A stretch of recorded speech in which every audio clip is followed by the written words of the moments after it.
আপনার বাড়িতেও কি বিভিন্ন ধরনের নেগেটিভ জিনিস ঘুরে বেড়াচ্ছে? কারণে অকারণে মাঝে মাঝে শরীর খারাপ হচ্ছে বাড়ির সদস্যদের, কখনো এই জিনিসটা ভালো হচ্ছে তো ওই জিনিসটা খারাপ হয়ে যাচ্ছে, কখনো এই জিনিসটা ঠিক করছেন তো ওই জিনিসটা খারাপ হয়ে যাচ্ছে। এরকম বাড়িতে অশান্তি, অনটন, দুঃখ, দুর্দশা কি আপনার চলছেই? আপনার কি কখনো মনে হচ্ছে না যে আপনার বাড়িটা খুব ভালো মতো চলছে না? কোনো না কোনো বাধা আপনার বাড়িতে এসেই চলছে। এই বাধা থেকে মুক্তি পাওয়ার জন্য আজকে আমি আপনাকে একটা খুব সুন্দর রেমেডি বলবো। এই রেমেডিটা যেটি আমি আজকে আপনাকে বলতে যাব, সেটি এই সমস্ত জিনিসকে আপনার বাড়িতে আসতে দেবে না। বাড়িতে এই সব জিনিসকে যদি আসেও তাকে আটকাবে। এবার এর সঙ্গে শুধু যে একটা জিনিস, আমি বারবার বলি, শুধু যে একটা জিনিসই হয়, একটা জিনিস করলে তা তো নয়। একটা রেমেডি অনেক ধরনের আলাদা জীবনে আপনাদের এফেক্ট ফেলে। এবার সেই এফেক্ট গুলো কি সেটাও আপনাকে জানতে হবে, যে আমি যে সেই জিনিসটা করবো এতে আমার লাভ কি রয়েছে, কত কি লাভ আমি পাবো। আজকের রেমেডি হলো আপনার বাড়িতে প্রথমে হতো নেগেটিভিটি, তারপরে আপনার বাড়িতে আর্থিক, তারপরে আপনার বাড়িতে কোনো জিনিস, যেমন ছেলে মেয়েদের পড়াশোনা, ভালো ফল পাবেন যদি আপনি এই কাজটা করেন। তাহলে কাজটি এখানে খুব ইম্পর্টেন্ট, যে কাজটার কথা আমি বলছি, সেই কাজটি করলে আপনি কিন্তু ফল খুব ভালো পাবেন।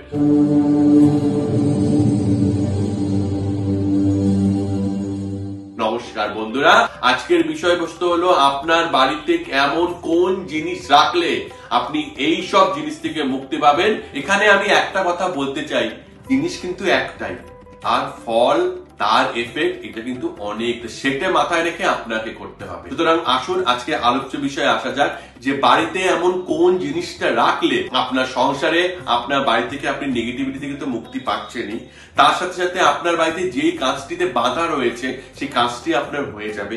এবং এমন কিছু জিনিস, যে জিনিসগুলো আপনি চাচ্ছেন যেন আপনার সংসারে বাড়ে, লক্ষ্মী বাড়ে, খাদ্য বাড়ে, অর্থ বাড়ে, পড়াশোনা বাড়ে, এই জিনিসগুলো আপনার সংসারে বাড়বে। কি জানেন সেই জিনিসটা? সেই জিনিসটি হলো অষ্টমুখী, মানে 8 মুখী আয়না। এবার প্রথমেই আপনি বলবেন, দাদা আমি এই অষ্টমুখী বা 8 মুখী আয়না কোথায় পাবো? সহজ ভাষায় যে জিনিসটি আছে সেটি আমি আপনাকে বলতে পারি। সেটি হলো, আপনি যে কোনো আয়নার দোকানে চলে যাবেন, যেখানে আয়না বানায় বা যারা আয়না বিক্রি করে, সেখানে গিয়ে বলবেন, দাদা আমাকে একটা আয়না দিন যার 8টি কোণা থাকবে। আয়নাটি কেমন হবে আমি আগেও আপনাকে বলেছি, এখনো আপনাকে দেখে দিচ্ছি, আপনি দেখে নেবেন আয়নাটি কেমন। এরকম আয়না আমাকে একটি বানিয়ে দিন। খুব কম পয়সা এটা হয়ে যাবে, আমি আপনাকে বলতে পারবো না যে কত কম পয়সা এটা আপনি পেয়ে যাবেন, এমন কিছু না, কিন্তু এটা কম পয়সায় তৈরি হলে কি হবে, এর কাজ 100 গুণ। প্রথমে আপনি কি করবেন? প্রথমে আপনি এটি আপনার ঠাকুর ঘরে রাখতে পারেন। আমি একের পর এক লিস্ট বলছি যে কোথায় আপনি এই জিনিসটা রাখতে পারেন। কোথায় পাবেন আমি বলে দিলাম, এবার কোথায় রাখবেন সেই বিষয়ে আমি আসি। প্রথমে আপনার বাড়ির ঠাকুর ঘরে আপনি রাখতে পারবেন। ঠাকুর ঘরে ঠাকুরের ঠিক উল্টো দিকে। এইবার ব্যাপার হলো, ঠাকুরের থেকে আমরা কি চাই? কৃপা দৃষ্টি চাই, তাদের আশীর্বাদ চাই, তারা যেন সবসময় আপনার বাড়িতে থাকে। এই জিনিসগুলো করলে আপনার বাড়িতে এর ফল 8 গুণ বেড়ে যাবে, কারণ অষ্টমুখী সেই আয়নাটা হলো। এবার আপনি কোথায় রাখতে পারেন? দ্বিতীয় রাখতে পারেন আপনার ঘরের আলমারির ঠিক উল্টো দিকে। আপনার ঘরের আলমারির যেখানে টাকা রাখার জায়গাটা আছে তার ঠিক উল্টো দিকে। তাহলে কি বৃদ্ধি হবে? টাকা পয়সার বৃদ্ধি হবে। এরপরে আপনি রাখতে পারেন আপনার যে ব্যবসার স্থান, যেখানে বসে আপনি ব্যবসা করছেন, সেখানে বা যেখানে বসে আপনি টাকা গুনছেন বা টাকা রাখছেন, ঠিক তার উল্টো দিকে। এতে কি হবে? টাকা পয়সার বৃদ্ধি হবে, ব্যবসায়ের উন্নতি হবে। আপনি বেশিরভাগ ব্যবসায়ী স্থলে গিয়ে দেখবেন না, অনেক ধরনের কাঁচ লাগানো থাকে বিভিন্ন দিকে, দেখবেন, ভেবে দেখুন, লক্ষ্য করবেন, থাকবেই। তার কারণ এই জিনিসটি করে। ঠিক আছে, এরপরে আপনি কোথায় রাখতে পারেন? রাখতে পারেন রান্নাঘরে, যেখানে চাল ডাল রাখেন এমন জায়গায়, বা আপনি আনাজ রাখছেন তার ঠিক উল্টো দিকে, বা ফ্রিজের ঠিক উল্টো দিকে, সেখানেও আপনি রাখতে পারেন। তাহলে আপনার রান্নাঘরে, আপনার সংসারে সব সময় এগুলো বাড়তে থাকবে। এবং সর্বশেষে আপনি কোথায় রাখতে পারেন? আপনি রাখতে পারেন আপনার ছেলে মেয়েদের পড়ার টেবিলের ঠিক উল্টো দিকে, বা ছেলে মেয়েদের পড়ার টেবিলের ঠিক সামনের দিকে, যে কোনো একদিকে আপনি রাখতে পারেন। এতে কি হবে? তাদের পড়াশোনারও ভালো হবে, তাদের রেজাল্টও ভালো হবে। এবার আপনি বলবেন, দাদা আপনি প্রথমে আমাকে বললেন নেগেটিভিটি আমি কি করে সরাবো? নেগেটিভিটি সরানোর জন্য আপনাকে যেটা করতে হবে, আপনার বাড়িতে যে কেউ লোক এসে যেখানে বসবে, যে লোক এসে আপনার বাড়িতে বসবে, তার ঠিক উল্টো দিকে ওপরের দিকে আপনি লাগাবেন। আবার বুঝুন ব্যাপারটা, আপনার বাড়িতে যখন লোক এসে বসছে তার ঠিক উল্টো দিকে দেওয়ালে তার সামনে কিন্তু লাগাতে বলছি না, উপরের দিকে, সামনের দেওয়ালে ওপরের দিকে, তার যেন প্রতিচ্ছবিটা সেখানে পড়ে কিন্তু সে যেন না দেখতে পারে, এটা মাথায় রাখবে। এটাতে কি হবে, তার নেগেটিভ জিনিসগুলো আপনার বাড়িতে তার মনে মনে নিয়ে আসলে, নেগেটিভ করতে আসলে আপনার নেগেটিভ হবে না, ওইগুলো সবকিছুতে পজিটিভিটিতে পরিণত হয়ে যাবে। মানে সম্পূর্ণ জিনিসটাই পজিটিভিটিতে পরিণত হয়ে গেল এবং নেগেটিভটা আপনার বাড়ি থেকে বেরিয়ে গেল। এইবার আপনাকে জানতে হবে আয়নাটা কোন দিকে রাখবেন, কোন দিকে রাখবেন না। উত্তর পূর্ব বা উত্তর পূর্ব দিকে আপনি বাড়িতে আয়না রাখবেন। আমি যে কটা জায়গা বললাম যেন সেই সব দিকেই হয়। দক্ষিণ বা পশ্চিম দিকে ভুল করে আপনি আয়না রাখবেন না। এই যে অষ্টমুখী আয়না, এটি রাখবেন না। অষ্টমুখী আয়নাকে কখনো অপরিষ্কার রাখবেন না। আয়না যদি কোনো কারণে ঝাপসা হচ্ছে তৎক্ষণাৎ পাল্টে নিন। আয়না ঝাপসা হওয়া মানে আপনার সংসারে কারো না কারো শরীর খারাপ হতেই থাকা। সুতরাং আয়নাকে আপনাকে সঙ্গে সঙ্গে পাল্টে দিতে হবে। যদি আয়না আপনার অপরিষ্কার থাকছে তাহলেও কিন্তু আপনার সংসারে নেগেটিভিটি আসবে। আয়নাকে সবসময় পরিষ্কার পরিচ্ছন্ন করে মুছে চকচক করে রাখবেন। শোবার ঘরে, আপনি যেখানে শুয়ে আছেন সেই ঘরে কখনো আয়না রাখবেন না। আপনার খাটের উল্টো দিকে কখনো আয়না রাখবেন না, এটি খুব অশুভ বলে মনে করা হয়। বাথরুমে কখনো অষ্টমুখী আয়না রাখবেন না, এটি অশুভ বলে মনে করা হয়। বাথরুমেও আপনি অষ্টমুখী আয়না রাখবেন না। এই যে অষ্টমুখী আয়না আপনি রাখছেন, আয়না আনার কিছুদিনের মধ্যে হতে পারে আপনার আয়নাটি ভেঙে গেল। এবার এখানে বলবেন দাদা ভেঙে গেলে আমি কি করব? শুভ অশুভ দুটোর লক্ষণ। কি লক্ষণ? কোন ব্যক্তি আপনার বাড়িতে এসেছিল যে আপনার ক্ষতি করতে চায়, আপনার নেগেটিভ করতে চায়, সেই ব্যক্তির নেগেটিভিটি সেই আয়নাটা শুষে নিয়ে ভেঙে গেছে। আয়না ইমিডিয়েটলি চেঞ্জ করে নিন।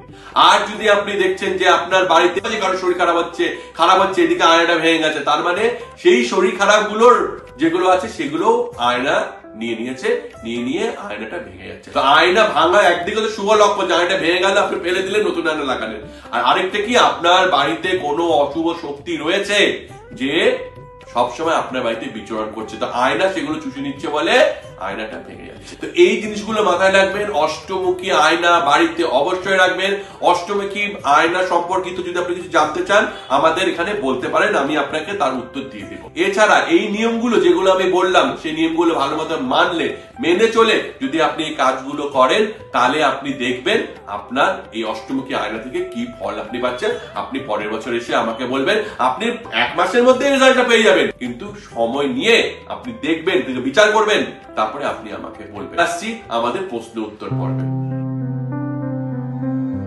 আমাদের এক দর্শক আমাকে প্রশ্ন করেছে, দাদা আমার শনির সাড়ে সাথী চলছে, এবার আমি কি করলে এই শনির সাড়ে সাথী থেকে মুক্তি পেতে পারি, এর প্রভাব থেকে মুক্তি পেতে পারি, যদি একটু আপনি বলেন।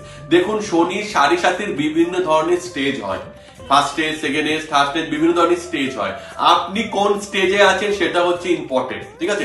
তবু আমি আপনাকে বলবো শনির সাড়ে সাথী থেকে বাঁচার জন্য আপনি শনিবারের দিন সন্ধ্যার পর আপনি বাড়ির ঠাকুরের মন্দিরে বা শনিদেবের মন্দিরে যাবেন। গিয়ে সেই মন্দিরে একটি দেশলাইয়ের বাক্স নিয়ে যাবেন আপনার সঙ্গে। যখন যাচ্ছেন কাউকে বলবেন না, যখন কিনছেন কাউকে বলবেন না, কেন কিনছেন কাউকে বলবেন না, এবং দেশলাইয়ের বাক্সটা নিয়ে গিয়ে আপনি মন্দিরে দান করবেন। তখনও কাউকে বলবেন না কেন দান করছেন। সেই দেশলাই বাক্স থেকে একটা দেশলাই কাঠি আপনি বের করবেন। সেই দেশলাই কাঠিতে আপনি জ্বালিয়ে, নর্মাল জ্বালিয়ে আপনি ফেলে দিতে পারেন, বা ওখানে যদি আপনি চান যে একটা ধূপকাঠি বা আগরবাতি দিয়ে জ্বালিয়ে আমি দেবো, আপনি ধূপকাঠি আগরবাতি দিয়ে জ্বালিয়েও দিতে পারেন। ওই দেশলাইটি ওখানে দান করে আসবেন, দেখবেন আপনার সাড়ে সাথীর প্রভাব অনেক কম পড়বে। এবার আপনি বলবেন দাদা কত দিন করব, এটাকে একটু আপনাকে মানতে হবে। সাড়ে সাথী মানে কতগুলো দিন, তার জন্য রেমেডিটা একদিনেই পেয়ে যাবেন তা তো হতে পারে না।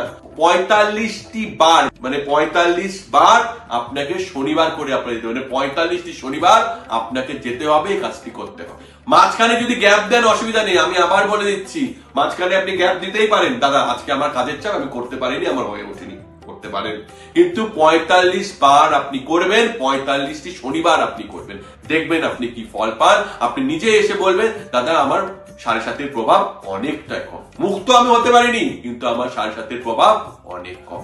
আপনার মনে যদি এরকম কোনো প্রশ্ন থাকে যা আপনি আমাদের করতে চান, আপনি আমাদের করতে পারেন। আমি আপনার প্রশ্নের উত্তর দেওয়ার চেষ্টা করব। যেই প্রশ্নটা সব থেকে ভালো হবে, যে কমেন্ট সব থেকে ভালো হবে, তার উত্তর আমি ভিডিওর মাধ্যমে দেবো, যাতে অন্যান্য দর্শকরা এর দ্বারা উপকৃত হয়। আমাদের চ্যানেল যদি ভালো লাগে, এরকম আরো বাস্তু টিপস পেতে আমাদের চ্যানেলটিকে অবশ্যই সাবস্ক্রাইব করুন। তাহলে আজকে এইটুকুনি রাখছি। নমস্কার।